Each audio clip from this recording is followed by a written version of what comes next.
The TUMO Centre for Creative Technologies is a new kind of environment, ushering in the future of education. Hyper-personalised, hands-on education that puts students in charge of their own learning.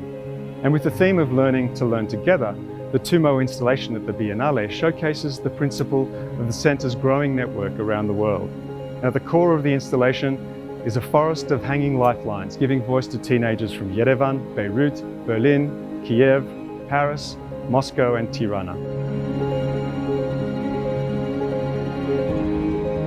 Models on different locations and full-scale learning stations cycle through the different permutations of the kind of built environment that this new type of learning entails, from the urban to the architectural and from the in-person to online.